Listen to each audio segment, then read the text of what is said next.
say slow and steady wins the race. I don't know if that's going to be the case in the SEC Eastern Division with Kirby Smart and Georgia around, but it should rack up some winning seasons and some more bowl appearances for Mark Stoops at Kentucky. We got Kevin McGuffey on the line from Last Word on College Football to break down Kentucky's recruiting class, which ranks, as we mentioned before we started to record, Kevin, as you'd mentioned, between 28th and 32nd in the nation, depending on your recruiting service. Right, yeah. Thanks as always for having me on, Mark. Really appreciate it. Yeah, basically, it's kind of a typical, what's become kind of the norm, kind of a typical recruiting class for Stoops. They're, I just said, the 28th, I believe, by Rivals, 32nd by 24/7. But then you're thinking, well, that's not too bad. But then when you look at the numbers, they're 12th in the SEC. So, you're 28th in the nation, but then, I think they're ahead of Vandy and Missouri, I believe, are the only two teams that are ahead of them, or that Kentucky are ahead of. But like I said, it was a very good, as a class, I think, as the years go on, it's going to turn out to be pretty good. A lot of good things. They addressed a lot of needs, and I think Coach Stoops and Coach Marrow and those guys are feeling pretty good right now. Yeah, so I'm checking out the numbers over the past few years, and it does appear to be like clockwork. 12th in the SEC, 32nd in the country right now, according to 247 Sports. Last year, 11 in the SEC, 36th in the nation. The year before, 11th in the SEC, 30th in the nation. And then going back to 2016, 12th in the SEC and 34th in the nation. He has found his spot, hasn't he?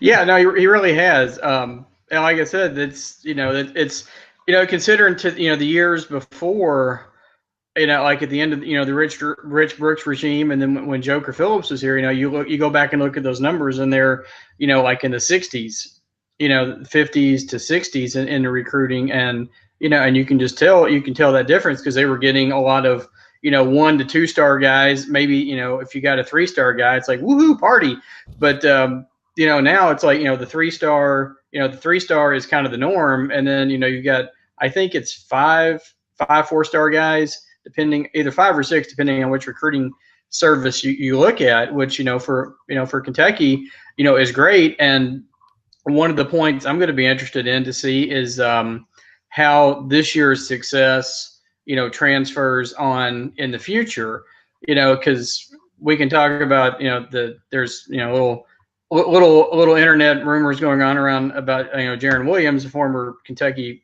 commit who ended up in Miami and is now transferring. But at his press conference today, Vince Marrow, who's Coach Stoops' lead recruiter, basically made the point, said there was a lot of guys in that 2017-2018 class that either didn't sign with us or signed with us and then decided to move somewhere else, and now they're kind of regretting that they did that, because they're seeing what they're building here. So what I'm interested in is like for 2020 and going forward, if Kentucky is able to keep up this degree of success, will these numbers start getting even higher?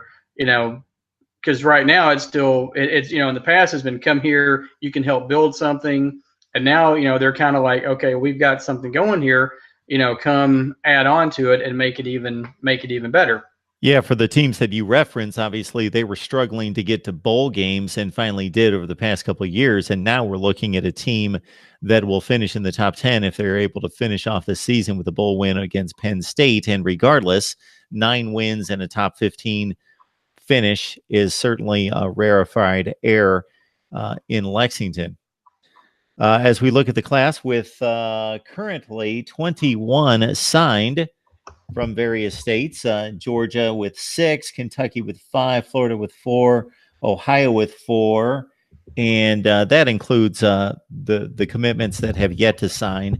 I know we discussed the recruiting class a few weeks ago, but who gets you excited? Who are the fan base eyeing at this point? There's a lot of guys. I think to your point. Excuse me. Last year's class had no Kentucky players in it, which I think is the first time in recent memory. Coach Stoops and those guys were like, okay, we're going to make Kentucky a priority. because this year's Kentucky class of high school players is one of the best probably they've had in recent memory. And to have 5 of those guys in this class, and then throwing in there the fact that 4 of them are coming from Louisville, basically just went into where your arch rival and took four guys out of their home base. Like I said, a couple guys, Jared Casey, JJ Weaver, both are one's a linebacker, the other's a defensive end. Those are 2 guys that they're really really excited about, because Kentucky obviously will lose Josh Allen, who of course I think since the last time we've talked, I think he hasn't won an award today, but he's won virtually every Defensive Player of the Year award. They also lose Jordan Jones. Next year they're going to lose Cash Daniel. So they're going to need a lot of guys, and they hit the defense really hard in this class. Another guy who they weren't expecting is they hoped for but really wasn't sure about was a running back out of Georgia named Travis Tisdale. He's a 3-star. He's one of those guys, it's become kind of the norm. I'm kind of using that phrase a lot, but Stoops and those guys will find these 3-star guys that a lot of people hadn't really heard of, and then get in on them early, and then end up having to either hold off some of the bigger boys. I think Georgia, I know at the end was really interested in him. Anyway, he signed today. The coaching staff said they remind him a lot of Boom Williams, who was a great back here for Kentucky, just a couple of years ago. Of course, since you and I last talked, Benny Snell announced he's going to the NFL, which is really to no one's surprise. He needs 107 yards to break Sonny Collins' record for most yards in a career.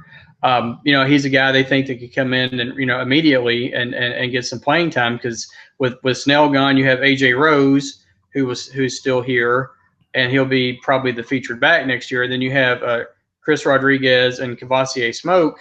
They're 2 kind of big punishing guys, big bruisers, and then Tisdale is more of a slasher, which is somebody that they need. And then another guy that they picked up, today is drawing a blank on his name. Sorry, it's Quandre Mosley, who's a defensive back out of Arizona. He's ranked as the number 2 junior college defensive back in the country, and picked Kentucky over Oregon and Utah today. So that was a guy that the Cats had been in on, and then ended up, I think a lot of the crystal balls forecast had him going to either Oregon or Utah, and then he picked Kentucky, and he's a guy, they lose a lot of guys out of that secondary, Mike Edwards, Derek Beatty, they lose a lot out of there. So there's players coming in that, they think can come in and play right away. All right, we got Kevin McGuffey on the line from Last Word on College Football to break down Kentucky's class, which has been very consistent over the last few years under Mark Stoops, about the final 3 to 4 classes in the SEC, around 30th in the nation, and it appears to be in line with that again here in 2019. The early signing period has brought 21 letters of intent into the fold. So as we look at this class, is there anything else you'd like to add before we move on to this Jaron Williams situation? Well, we can talk about the quarterbacks. Right now Terry Wilson is obviously the man, for Kentucky, and but behind him it's a little cloudy. The water's a little cloudy because Danny Clark, who was in a former Ohio State commitment, who ended up coming to Kentucky, has already announced that he's going to transfer at the end of this season. And, there's a lot of scuttlebutt, use those big words, that, Gunnar Hoke, who's the backup now, may look to move somewhere else as well, because he's going to graduate in the spring and he would be eligible to play, immediately. So Kentucky took two guys in this class. They have Nick Scalzo, who's a pro-style quarterback from Cardinal Gibbons High School in Fort Lauderdale, Florida. He, led his team. His team won the state, I think it's 5A state championship in Florida, but he tore his ACL in the quarterfinals. So, odds are he's not going to be ready. Certainly won't be ready for spring football, and may not be. He may end up redshirting. And then the second guy they have, Amani Gilmore, who's a dual threat quarterback. A lot of people have called him Terry Wilson 2.0. He's a left-hander. He led his team to state championship, in his Class 2A in Louisiana. And both of the, he's a guy that, they think they can come in and do big things. But as I said, if Hoke were to leave and then Clark is already planning on leaving, the cupboard's pretty bare as far as as far as a backup behind Wilson. So, but to go to what you were alluding to, there's Jaron Williams, who's a former 4-star guy who committed to Kentucky twice. He committed, then decommitted, and then recommitted, and then ended up decommitting again. Ended up in Miami. I guess the rumors going around today is that he's going to transfer, and Kentucky seems to be, pretty high on that list. So, he's a guy who could come in, basically compete, for playing time, almost from the get-go. So that's going to be a situation to watch in the coming weeks. So, the quarterback, like I said, the quarterback situation's one. Wilson's your solid starter, obviously, but behind him, everything's really a big question mark right now.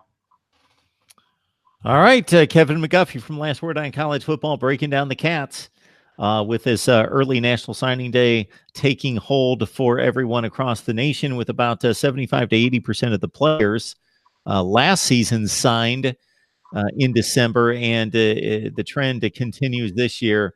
The last I saw on the Big Toe Board was over 1,400 players signing letters of intent to FBS schools. All right, Kevin, we appreciate you stopping by. Oh, thanks, Mark, for having me on as always. Like I said, always look forward to